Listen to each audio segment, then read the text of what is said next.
मधुबन, फेनहरा और पकड़ीदयाल 3 प्रखंड के हमारे जो जनसुराज के संगठन के प्रतिनिधि हैं, उनकी बैठक हुई। उस बैठक में हम लोगों ने जनसुराज की परिकल्पना के विषय में हमारे पदाधिकारी लोग आए, उन्होंने उनको बताया, उनसे संवाद हुई और आज एक प्रस्ताव हम लोगों ने पारित किया है कि इसी तरह से मोतिहारी के 2700 प्रखंड में बारी बारी से इसी तरह का आयोजन करा के हम जनसंवाद कायम करें।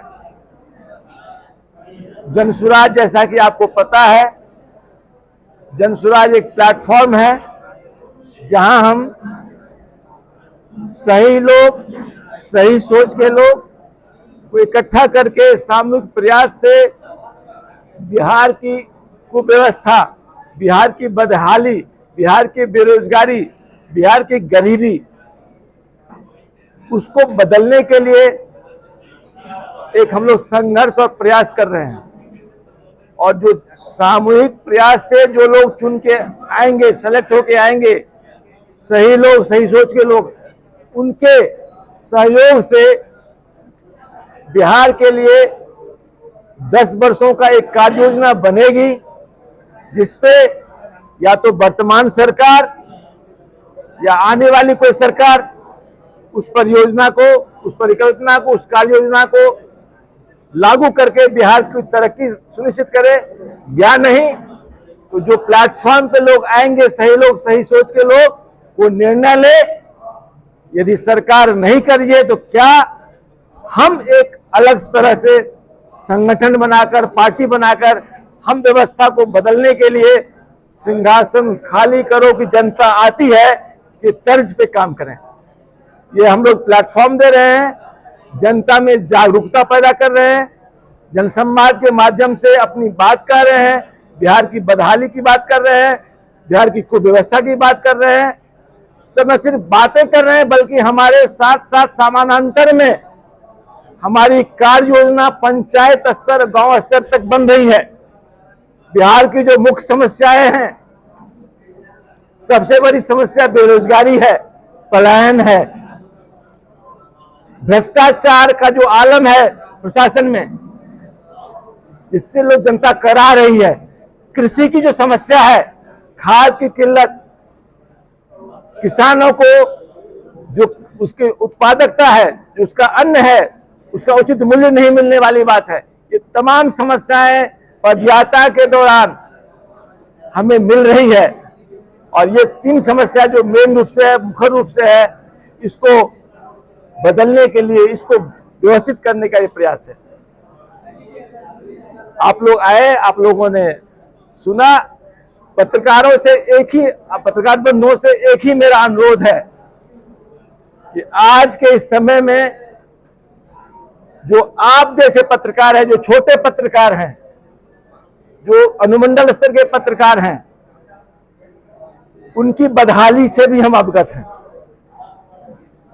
आपके यदि पत्रकारिता के क्रम में कई ऐसे घटनाएं हमने देखी है जहां छोटे पत्रकार की हत्या कर दी जाती है लोगों के द्वारा जिनके खिलाफ आप लिखते हैं, लेकिन उसके लिए कोई गारंटी नहीं है, कोई इंश्योरेंस नहीं है, ऐसी कोई बात नहीं है कि आप उसको हमको करें। इसीलिए निर्भीक होकर पत्रकारिता करना एक अपने में चैलेंज हो गया है, बहुत बड़ी चुनौती है। मैं आपको साधुवाद देता हूं कि मैं देख रहा हूं कि चंपारण की धरती के पत्रकार आज भी बहुत निर्भीकता से पत्रकारिता कर रहे हैं और जनसुराज के संवाद को, जनसुराज के विचारों को प्रमुखता से आप स्थान दे रहे हैं। फिर भी यदि आपके कोई सवाल और हो तो आप दें, हम उसका जवाब देंगे। वैसे आपके निर्भीक पत्रकारिता के लिए आपको फिर से साधुवाद।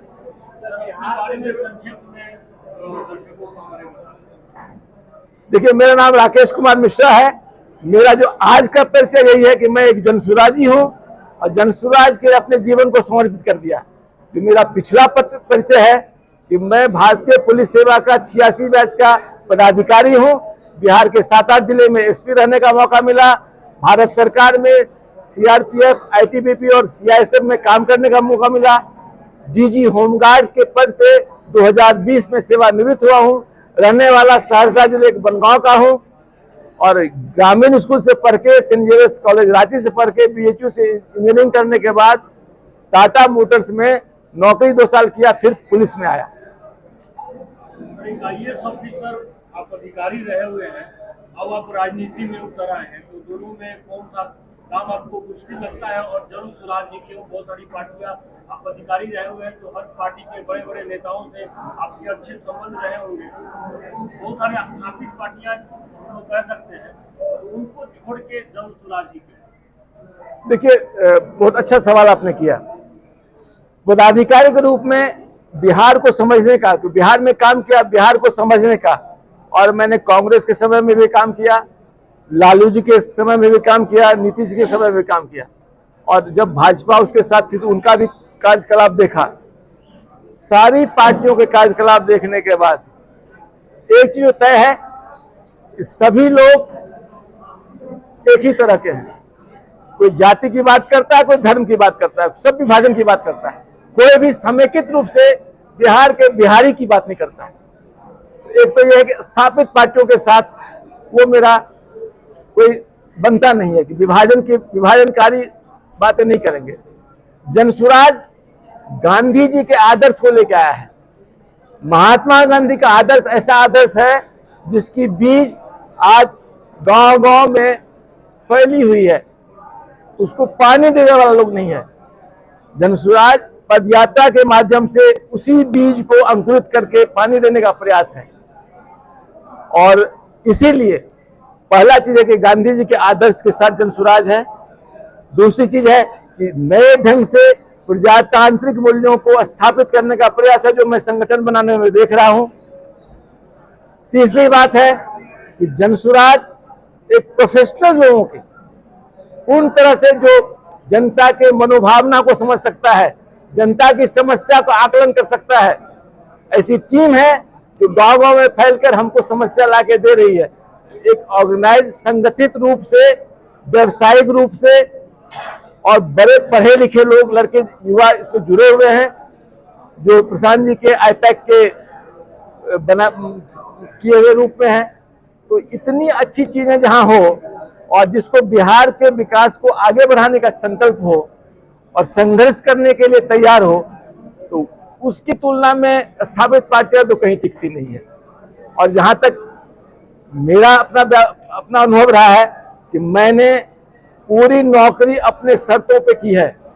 अपने शर्त का मतलब है कि संविधान का जो शपथ मैंने लिया उसके अनुसार जनता के आम भावनाओं, जनता के कल्याण का काम किया। दरवाजा हमारा 24 घंटे खुला रहता था, जिसको कोई शिकायत है आके करे। यथासंभव हमने समस्याओं के समाधान में अपना योगदान किया। तो संघर्ष तो मेरा चलता रहा, कई बार उस कारण स्थानांतरण हुआ, उसकी परवाह नहीं की। लोग पोस्टिंग के लिए भागते हैं, हमने पोस्टिंग की कभी चिंता नहीं की, लेकिन जब जहां पोस्टिंग मिला हमने जनता का जनप्रयोग काम किया।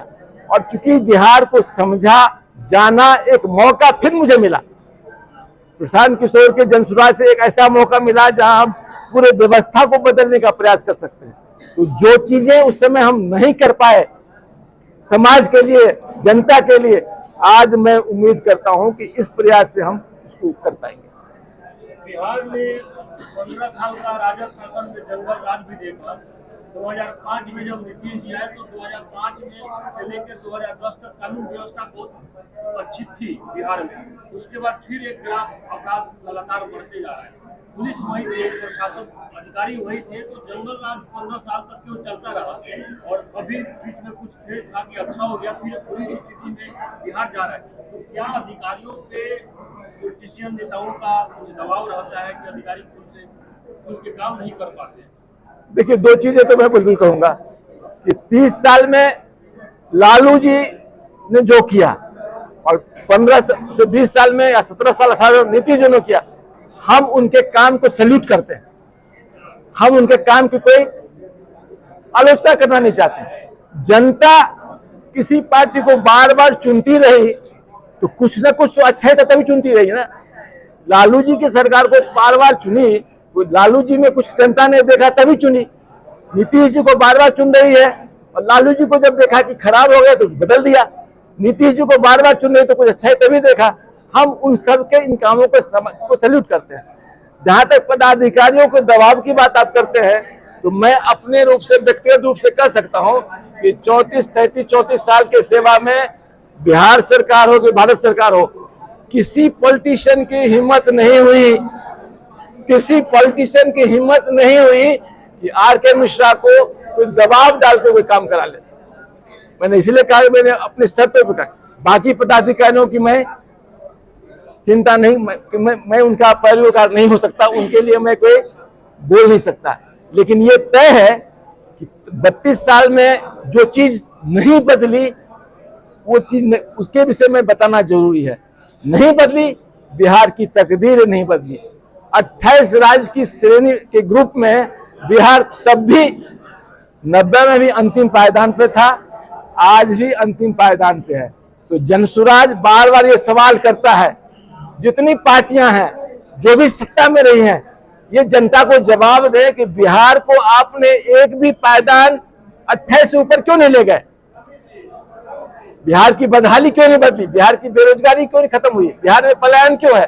इसका जवाब चाहिए, और इसी जवाब को लेकर हम जनता के पास जा रहे हैं।